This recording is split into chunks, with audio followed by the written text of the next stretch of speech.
Bonjour à tous, aujourd'hui on se retrouve pour une nouvelle vidéo YouTube. Alors juste avant de commencer, cette vidéo est sponsorisée par...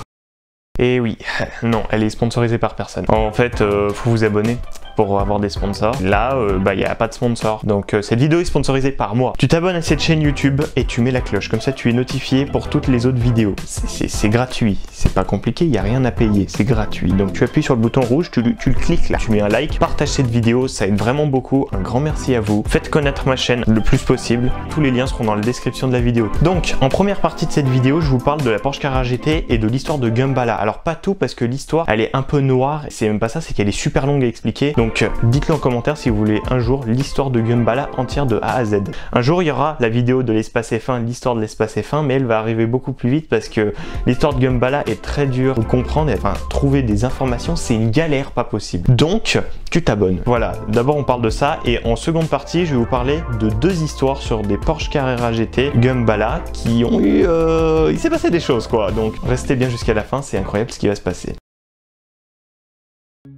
Donc c'est pas compliqué, on va commencer par la Porsche Carrera GT, qui est une voiture qui est sortie dans les années 2000, qui est, quand tu parles de supercar, c'est la voiture, la supercar V10, boîte méca.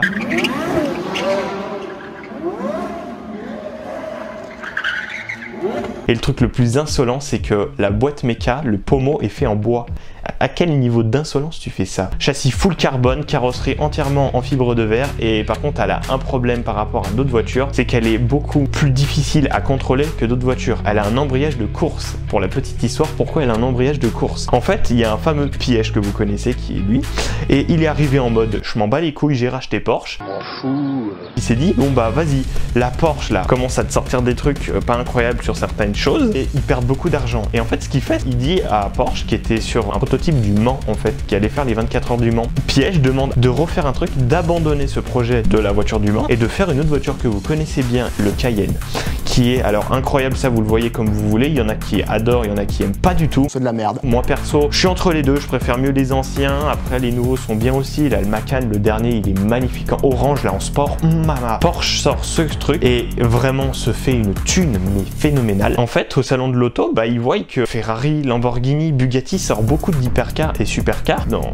l'année 2000. Au salon de l'auto de Paris, vraiment il y allait avoir vraiment beaucoup de supercars. Et ils se sont dit, Porsche, putain, on est les seuls à faire des sportives et là on n'a rien. Piège se dit, mais attends, là il y a le moteur du Mans là qu'on était en prototype, pourquoi on prend pas ça? Ce qu'ils font, c'est qu'ils prennent le moteur du Mans, le mettent dans une voiture et bam, ça fait des chocs à pic qui a été fait. Alors la Porsche Carrera GT, qui est encore plus insolent du coup, a été faite en 2 semaines. Ok. Et ce qu'ils font, c'est qu'ils demandent à un fameux pilote, alors je sais plus du tout son nom, je suis désolé, c'est lui. Ils demandent à ce pilote, en fait, qui descend les Champs-Élysées, et ils demandent à quelques journalistes, genre une dizaine de journalistes, d'aller à un certain endroit. Et en fait, il n'y avait pas internet, donc forcément, ça se diffusait pas trop que ça les informations, et ils ont ramené à la Porsche Carrera GT le concept, et ils ont présenté avant tout le monde.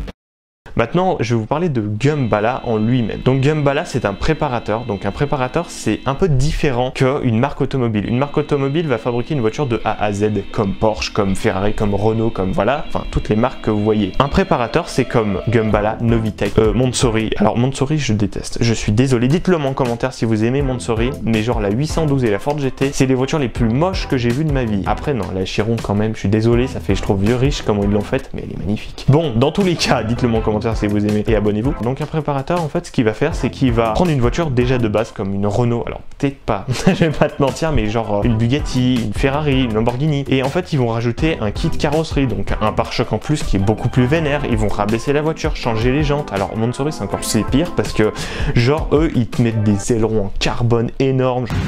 L'aileron il vaut 20 000 balles, ils te changent tout l'intérieur, ils te mettent des surpiqûres, ils te modifient même les sièges, ils te modifient tout. Alors pas que Montsori, mais enfin voilà quoi. Et dans les années 90, parce que Novitec et Montsori c'est de maintenant, dans les années 90 les préparateurs existaient, sauf qu'il n'y en avait pas plus que ça, mais il y avait des trucs un peu chelous. En fait maintenant on modifie les suspensions qui sont beaucoup plus écrasées au niveau du ressort pour les rabaisser, pour ceux qui ne connaissaient pas. Et en fait le truc c'est que avant c'était vraiment différent, ils les rabaissaient pas, mais ils voulaient quand même les faire. Et en fait ils les rabaissaient pas avec les suspensions, ils les rabaissaient avec les pare-chocs.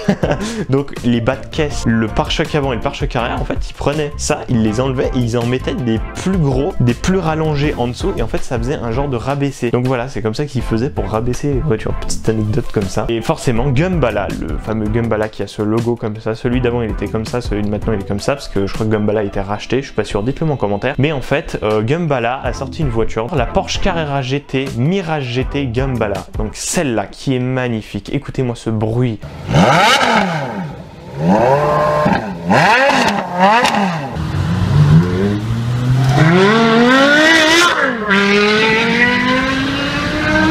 Magnifique. Donc voilà, ils sortent cette voiture qui est vraiment incroyable. Et il y a eu deux histoires de Porsche Carrera GT, Gumballa, Mirage GT. Je vais pas dire Gumballa, Mirage GT, Carrera GT, bon, je vais juste dire Mirage GT. Donc première histoire. Donc c'est pas si compliqué que ça comme histoire, c'est vraiment très simple et c'est même très con. Je vais pas vous mentir. En 2008, il y a eu une Porsche Carrera GT orange que vous connaissez peut-être, que vous avez eu cette photo, qui est quand même un peu connue, mais cette histoire est un peu floue, c'est un peu compliqué. Donc aujourd'hui, je vais vous expliquer l'histoire de cette Porsche Carrera GT. Donc c'est pas compliqué, sur le circuit Paul Ricard en France, cette voiture a fait une sortie de piste, donc a déglingué tout le côté de la voiture. Elle est destroy, les jantes elles sont mortes. Le propriétaire de la Porsche Carrera GT était Ecclestone, que vous connaissez bien.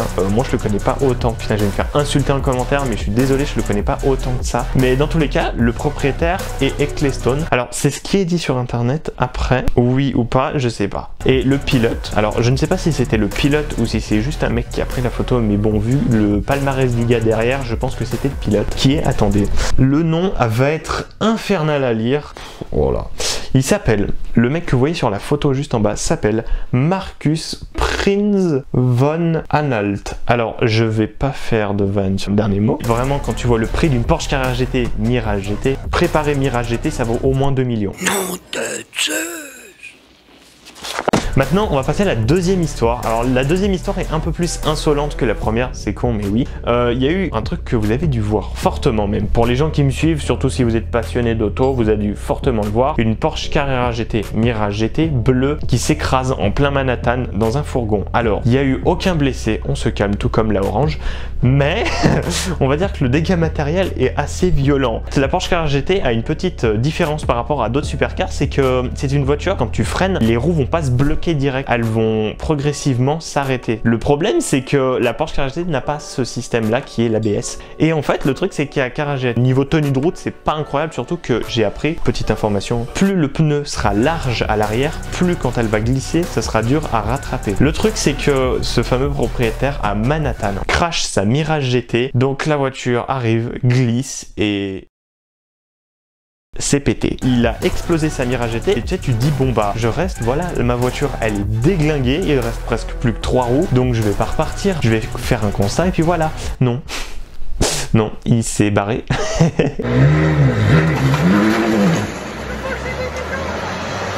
Et pour lui, tu sais, ça passe. Il s'est dit, bon, bah, de toute façon, c'est pas grave, hein.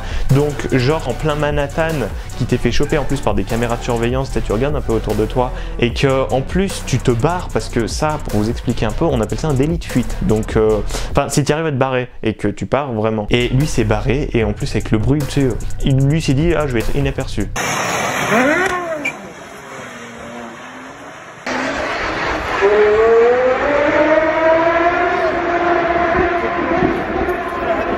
Donc le gars se barre et en plus, en même temps de se barrer, explose encore une deuxième fois sa voiture. Tu te dis mais ici il le fait exprès ou quoi? Il tape en fait, il dérape encore une fois et il retape dans les voitures, donc il mange la roue arrière.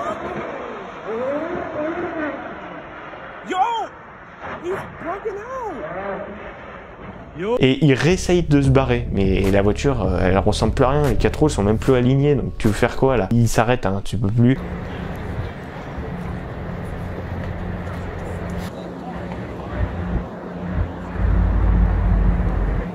Les flics sont arrivés, alors je sais pas trop ce qui s'est passé derrière, j'ai vu que la voiture était garée dans une rue, elle est fracassée la voiture. Je sais pas ce qui est arrivé, c'est un mec assez connu sur internet, mais ce gars est aussi connu pas que pour ça en fait, parce qu'il est connu pour d'autres accidents.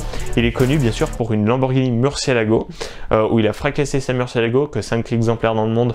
c'est bon. Ou un autre truc, une McLaren qu'il a, je pense, là on peut le dire, hein, broyé littéralement dans des garages, parce que ce propriétaire littéralement possède une CLK GTR qui vaut presque 11 millions. Il a une blanche en plus, ça va être très belle. Je préfère bien anglaise perso. Oh le casse-couille. Donc voilà, c'était la petite histoire sur la Porsche Carrera GT Mirage GT, qui est une voiture qui est presque globalement incontrôlable. C'est incroyable. Dites-le moi en commentaire si vous aimez vraiment cette voiture. Moi perso j'adore. En plus, pour vous dire, je vais me la faire en 1.18. Un grand merci pour vous à regarder cette vidéo. Abonnez-vous parce que cette vidéo est sponsorisée par moi. Hop ta gueule. Vraiment abonnez-vous, ça aide vraiment beaucoup. Partagez cette vidéo pour ceux qui ne connaissaient pas ces histoires. Et puis bah je vous dis à plus pour une prochaine vidéo. Allez, au revoir.